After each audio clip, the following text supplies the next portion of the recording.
So you want to make money on Etsy. If that's your goal, you are in the right spot. You've clicked on the right video. In this video, we are going to go over 5 mistakes that many are making that are wasting their time and keeping them from getting sales. If that sounds like something you want to watch, watch on. Make sure that you are not making one of these mistakes. The first one we're going to talk about is not making research-based decisions. But before we get into it, Simply Shawna here. If you're a subscriber, I welcome you back. And if this is the first time you've landed on our channel here, we welcome you and hope that you'll become a subscriber today.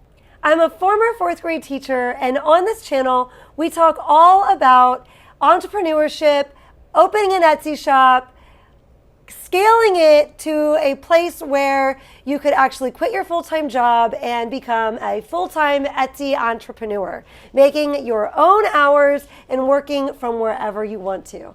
It's completely repeatable and you could do it too. All right, let's get into it. You want to know what 5 things you want to make sure you are not doing. 1, neglecting to make research-based decisions.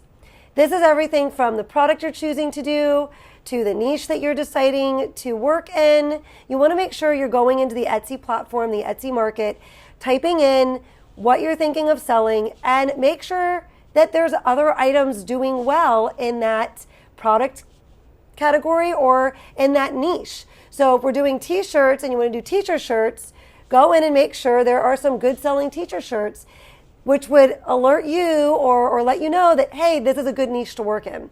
You also want to make sure that you are doing SEO research.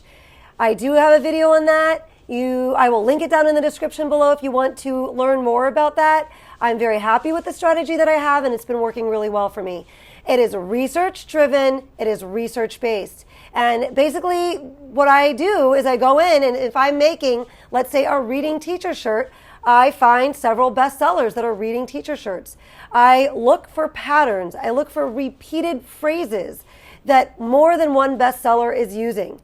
And when I see multiple bestsellers with particular phrases that match my design and my item well, then I will use those phrases in my chunks of SEO for my items. This does take a little extra time, but who wants to be sitting there and all of this other work that goes into a listing and doing all of that work when you're missing one of the pieces? All of the work just crumbles apart. You have to have all the pieces to the puzzle. So you need to take a few minutes to really do solid SEO research. It's not really fun. Most of us don't really think the SEO research part of it is the most fun part. And at least for myself, until I got myself a really good strategy and felt good about it, I constantly was second guessing myself. Oh no, are they going to use this phrase or are they going to use this phrase? And constantly wondering if I was putting the right phrase in there. If you know that you're doing solid research, just move forward with it. You're going to have enough listings that you'll start to get more data about what people are clicking on for your listings. But if you are using phrases that you got through solid research, dismiss the second guessing of yourself and just lean into the fact that you have used research to make those decisions. And not only should our SEO, that's our search engine optimization, our title and our tags, be research-based, but our designs should be research-based also. This was a piece that I was missing the entire first year I was working on my Etsy shop. And now I religiously do this. It is such a great strategy to make sure that you are researching what's working with designs. So I have an entire video about that. And I'm actually thinking about doing a Mother's Day related one. If you'd be interested in my doing a Mother's Day SEO or design based video series, let me know down in the comments and I'll make that happen. But when I research designs, what I do is I go in, let's stick with the reading teacher example. If I am looking for reading teacher designs, first I'll look at reading teacher. Okay, I jot down some of the best-selling phrases. I don't want to make anything that looks like that though, but I still want to include elements about designs that are working really well. So then I go look and I just look at bestseller teacher shirts. What are some things I'm noticing about multiple best-selling listings? Then I go look at just women's shirts in general. What else am I noticing? Elements that are trending. You're going to notice a lot of 70s things going on. You might notice still some cheetah print happening. You might notice some whimsical types of like flowy flowers. You might notice a lot of cactus. You might notice this checker background. It's kind of a 70s vibe to it. Or the little walking these little walking dudes that are super popular. There are lots of things that you'll see happening in multiple bestsellers. Try to include those things in your designs. This has been working fantastic for me. I do this repeatedly, and I'm adding new, fresh things to the market, but they're not just from the top of my head. They're based on research. You know, I did do a stab at reading teacher shirts, and when I looked back at my reading teacher shirts from the first year that I was on Etsy, so little less than 2 years ago, and I kind of laughed at myself because the designs were so ridiculous. I did 50 designs and they were completely not research based at all. I just went and GoDaddy and I was just looking at, I think this is cute, and I'll just include this in a teacher shirt, a reading shirt, and I think this is cute. It's so random and not at all any of it is trending whatsoever. And guess what? I didn't sell one of those shirts. And as a matter of fact, I wrote it off. I was like, okay, at the very least, I like to put at least 50 listings out in any niche before moving on, to say that I gave it a real stab to see if I could get a sale there. And I did that. I put my 50 listings out and I thought, okay, I don't know why people are saying reading niche is happening because I didn't make any sales. It must not really be happening. It wasn't that it wasn't happening. It's because there was a problem with my designs. And until I figured that out and gave it another stab and made better designs, I didn't make a sale in that area. There are plenty of sales to be made in that niche. Mistake number 2, not building out a niche enough. So if you've only put 10, 15, 20 shirts or designs out in a particular niche, and then you're moving on and trying something else, and this is kind of the flow and the rhythm that you have, that could really hurt you. Because if you're not building that niche out, it's just not doing good things for you in the algorithm. First of all, when you have a lot of items in the same niche, the Etsy algorithm is going to start seeing you as more of an authority in that area. I do remember when I first got started, I made a teacher shirt but didn't build that niche out, and that happened in my first sale. And it was very niched down, and I got lucky and I made that sale with the teacher shirt. I did not double down on that like I should have, and then I was also into Jeep Girl stuff, so I started making that.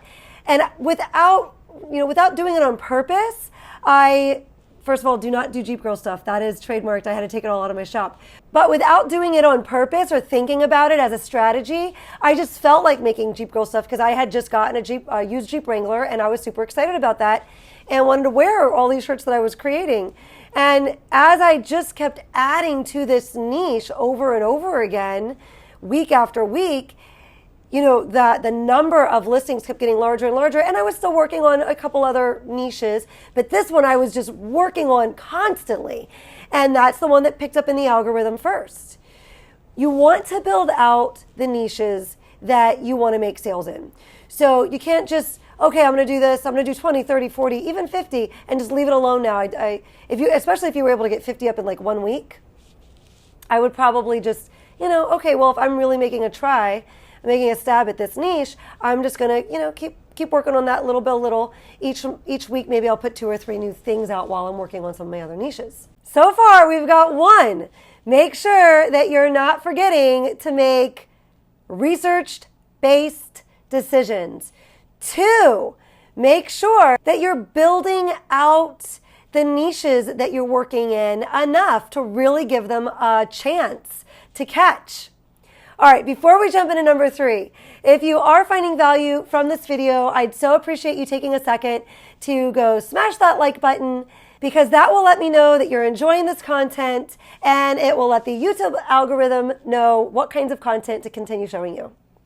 All right, number 3, you want to make sure you're not doing this, cheaping out on your mock-ups.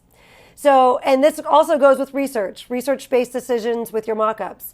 Pay attention to the mock-ups that all the other bestsellers are on. Do you see mock-ups being repeatedly used that are best-selling listings? And if so, keep your eyes open for those mock-ups. Those are ones that you'd like to add to your collection. You also want to just make sure that your mock-up photos are beautiful. And you could try a couple of the flat lays where you just have the flat shirt with maybe some shoes or a little pair of jeans that are next to it. Or you've got the model mock-ups with the nice lighting and it's looking really pretty. So you just want to make sure that your mock-ups look really nice. You do not want to use the print-on-demand company mock-ups. Those are not going to be the most flattering mock-ups. I know sometimes that can be tempting. It's quick, it's easy, it doesn't cost anything. But you really don't want to go with those print-on-demand company mock-ups. Now, if you're just getting started and you're feeling a little overwhelmed and you're like, oh, I need like 10 colors, boil it back down, like dial it back. You don't need 10 different colors.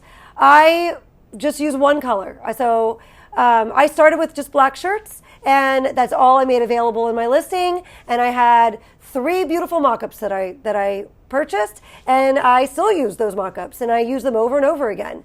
And I've added now, because I go on bestseller hunts and add those to my arsenal of mock-ups. But it does not have to be complicated. You don't have to have a ton, and you don't have to offer a ton of colors. I still don't offer a ton of colors. At tops, I usually might have 2 colors available in some of my listings. So you do not have to go and purchase a whole bunch. Make it easy for yourself. Just get yourself some black shirts, start there, and then maybe add white later, and then maybe peach or whatever other colors you're thinking of adding. Number 4, doubling down on what is working. So that might mean you just made your first sale. And so now you want to make more shirts or designs in that niche and use more of that SEO that was working. Or maybe you haven't made a sale yet, and maybe that means you're just going to make more of whatever item has the most visits or views so far. Or maybe you've made several hundred sales and you might already have this down pat where you are making more of those items that are selling. Not only should you be making more of those items, but now is the time to go ahead and add it to another color or to add it to a sweatshirt. So, add it to more, or a mug. So you want to make sure you're using that specific design and now putting it on a couple of other things. All right, so far we've got, you do not want to make the mistake of neglecting to make research-based decisions. Number 2, you want to make sure that you're not forgetting to build out the niches that you're in. Number 3, you want to make sure that you are not skimping out on those mock-ups. You want to make sure you are using really nice mock-ups. And number 4, you want to make sure that you are not one of those folks that is forgetting to double down on what is working. Whether it be the thing that's simply getting more views than your other things, or the thing that got its first sale, or the thing that's getting several sales. You want to make sure wherever you're at, you're doubling down on that with making more in that niche and putting that design on more items. And you want this to be something that's like second nature for you, that it just, every time you make a sale, oh, time to put this on some more items, time to make some more in this niche. Before we move on to number 5, I just want to put an exclamation mark there, because that, I believe, is one of the biggest ways I have built my Etsy shop into what it is. Always being mindful of doubling down on what is working. Last but not least, number 5, it kind of loops back to research-based decisions. Use the stats in your shop to make decisions. So there's 2 places where I find stats in my shop that help me make a lot of decisions. One, I recently mentioned this in a video about getting your first 100 sales. I'll link that at the end of this video, because if you enjoyed this, you'd probably enjoy that video as well. A lot of valuable information in it. But if you go to your shop manager and click on your listings, so you see your listings there, you want to go to the top right corner. There's a little toggle switch. You want to make sure that toggle switch is on. It's for stats. And that will show you how many views each of your listings has gotten in the last 30 days. And this can really help. So let's say you are working on a particular niche and you put out like 20 of those shirts, and then you work on another niche and you put out 15, 20 of those. Now you could go in and see which of those is getting traction, or any of them getting traction. And if so, how much traction are they getting? Which variation or which type of design is getting the most traction? Make more of those if there's one of them getting more views. Or now if you're getting sales, it'll also show you how many sales you've gotten. So you can make some decisions based on that. The other place that you can go and get some more stats, and this can help make decisions on what you're creating, like what you want to design next, or what phrases you want to make in your SEO. You could go over to your shop manager, that column on the left, that sidebar, and choose stats. And there you can find key terms that are working well in your shop. And so you want to make sure that you continue to use those key terms in that's your SEO, your search engine optimization. You want to make sure you are still using those key terms, and maybe choosing to design in that area next. Thanks so much for staying to the end. I hope you found value from this video. Don't ever feel overwhelmed. Even as I'm putting these YouTube videos together and really being mindful and thinking about each of the things that I'm putting on my list, I get a chance to then reflect on how well am I currently doing that in my shop, and I'm constantly going back and revisiting certain things and improving upon them. So this is something that's, you're going to get better and better at it little by little. And a lot of these things I was not doing well at the beginning. So the earlier on that you get good at this, the faster your little Etsy train is going to get moving. Thanks so much for staying to the end. And if you enjoyed this video, I think you'll enjoy this one next. So you might want to click on that. But I'm sure you're waiting for your tip from Tucker. So Tucker, take it away.